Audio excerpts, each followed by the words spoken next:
Ogenetega is passionate about workplace well-being and regularly gives presentations to corporate organizations and employees on how to leverage well-being and self-care for productivity and profitability. Ogenetega is a champion of stretch breaks, brief, intentional pauses at events for guided stretch activities. These breaks have been shown to revitalize attendees physically and mentally, also boosting overall event engagement and focus. It has helped in creating a healthier event environment. Ogenetega's expertise extends to guiding holistic exercises, fostering physical and mental well-being. Through tailored well-being programs, she supports organizations to create healthier work environments. She has facilitated well-being sessions at corporate well-being and beauty tech expos, ACCA, the United Nations Women PPA program, Women in Energy, Oil and Gas Conference, Wake Up Nigeria, a TBC program, and of course, Wellness Half Hour with Dr. Ijewere. Mrs. Ogenetega is a sought-after speaker and facilitator on well-being and workplace productivity. She's passionate about helping individuals and organizations achieve their full potential through a holistic approach to well-being. Ladies in this room, you know, most times they'll say ladies and gentlemen. So we're going to say it this way. Ladies and babes in this room, put your hands together for Mrs. Ogenetega.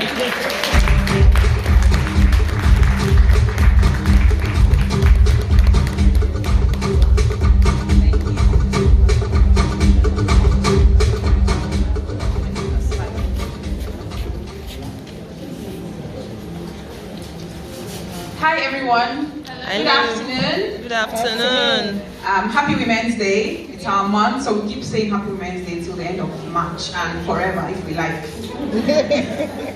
Okay, so I usually like to start my session with a stretch break because we've been sitting down for about 90 minutes now.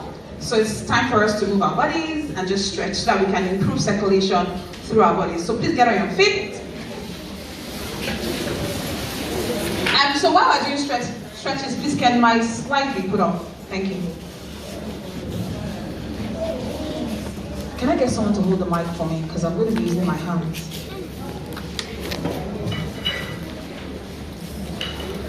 Oh, okay, shit. So you start with stretching your arms.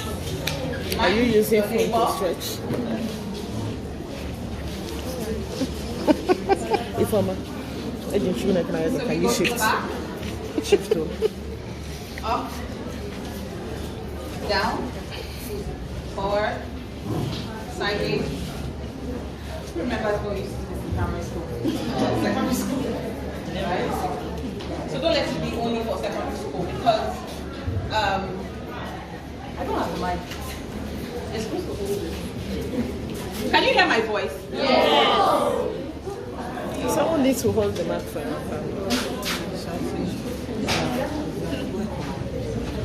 Okay, do you have a headset? Okay, thank you. So let's make sure that we don't... Oh, thank you. Don't let this practice be forgotten in primary school. Because as you work, you're building tension around your arms, your shoulder, your neck. So forward again, upward, sideways, down. So now let's move our fingers this way, right? To stretch. We type on our phones, on our computers, and we never really get time to stretch this part. Some people are already suffering from different conditions. Arthritis, carpal tunnel, strained fingers. Continuous practices like this can help you to improve those pains. So this way, now we're going to do what we call the chest opener to stretch. And this is going to be targeted against, targeted on our low back and our shoulder. So clasp your finger this way and just pull, so like you're chesting out. Pull as much as you can. How does that feel?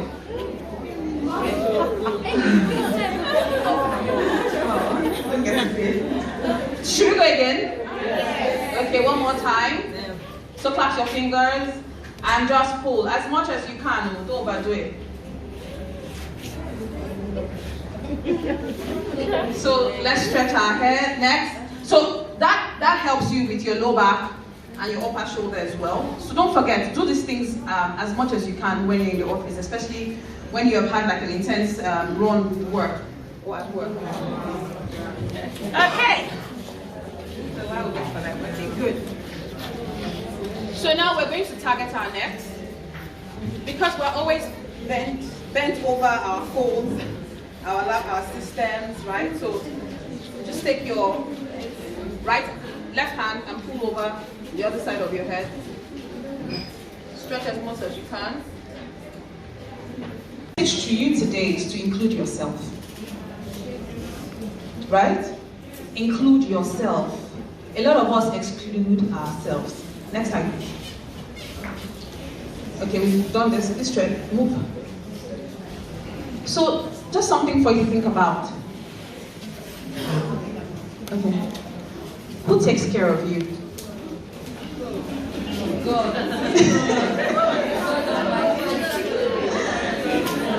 Who takes care of you? Right? So women were I don't want to say virgin, it's not a virgin. We expend ourselves on behalf of other people. So we have different roles and responsibilities. So if I ask everyone here, there's somebody somewhere that is dependent on you. A child, children, siblings, parents, and then there's work. But who takes care of you? We're always focused on making sure that every other person is okay, that when we are done taking care of them, we're so tired, we can't even take care of ourselves. So my charge to you today is to include yourself. So every time you hear inspire inclusion, while you are trying to tell other people to include women, ask yourself, have I included myself? And how am I inspiring inclusion for myself? Next slide, please. So creativity and self-care are intertwined. The kind of job that you do requires you to always present fresh ideas, right? You don't want to be sounding like a 1996 experiential manager or marketeer. Let me use your word, right? You don't want to do that. So, in order to be fresh and innovative, and I don't think that is, maybe it's not very well articulated.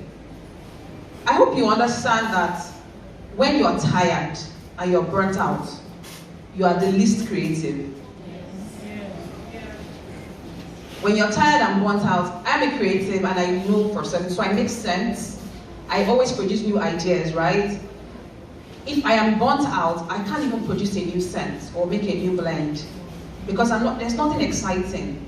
But the moment, so if I understand that I'm tired, I will make sure that I go and refuel and then come back to do what I need to do. Sometimes my team members are asking me because I'm saying I'm not feeling creative at this time. Can we have this conversation another time? Because my contribution will be useless.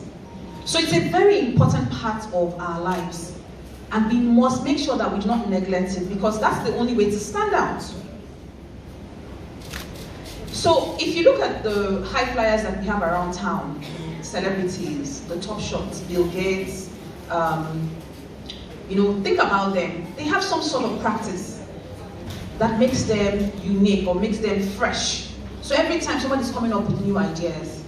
In fact, I used to be part of the people that would think that if you spend the night, you know how I say you burn the midnight oil, you are the most productive. In 2020, I was diagnosed with an enlarged heart. So my symptoms were that I was having palpitation. The doctor said to me, you're still very young and it's a lifestyle issue. And the expansion is not, enlargement isn't so much, it can be reversed. So the moment he told me that, I said, okay, I'm going to work on it. And I started reading up and how, I don't know, there's this value that I think is changing now. Before now, how people talk about people that sleep through the night and say, if you're not sleeping, if you're sleeping through the night, that means you are very lazy and all of that, right? So I read a blog post or a writing by Bill Gates, where he used to belong to that WhatsApp group where you say if you sleep at night, you're not creative, until I think he had experienced a burnout. And then he wrote that you're actually the least creative. How am I doing? How much work am I able to get done in the day when I sleep well at night, right? And as I found that out, I understood that, hey, I do better if I sleep well. In fact, my body now is so lazy that I have kind of like a body clock. If I don't sleep for 6 to 8 hours, or if I don't sleep for 8 hours, after 3 or 4 days, my body starts to tell me that I have overdone it, right? So, you must start to pay attention to yourself. And I'm bringing this up early. I have somewhere where I'm talking about self-awareness. Creativity and self-care cannot be divided. In fact, it is a tool. So let's say it's your supplement. Let's call it your supplement. You know what supplements are? People can do away with supplements, but over time, when you do not take those supplements, what then happens? You have deficiencies, right? So let's say that self-care is your supplement for creativity. It's that pill that you pop even before you have need for it. So I'm sure you already know the concept of proactivity and reactivity.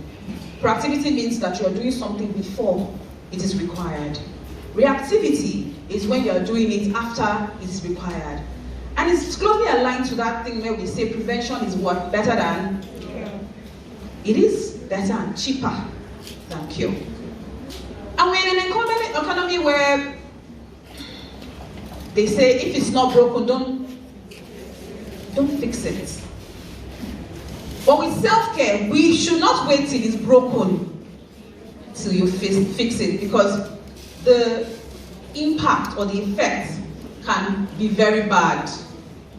So I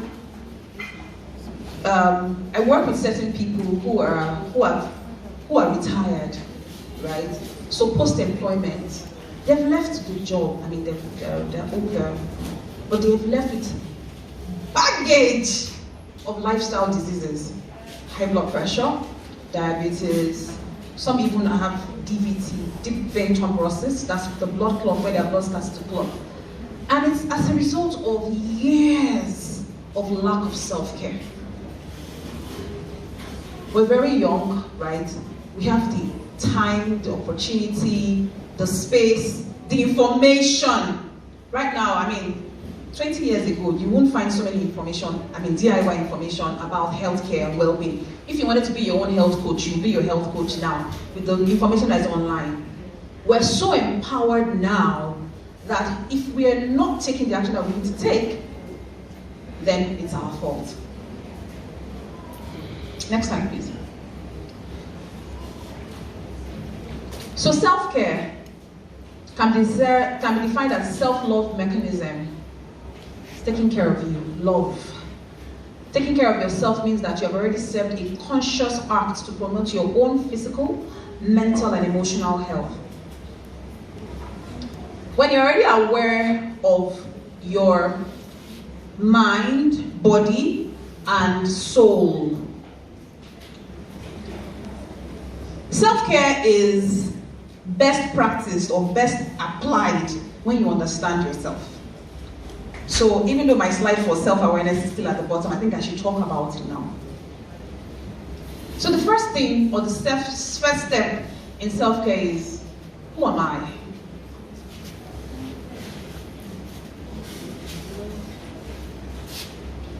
What makes me happy?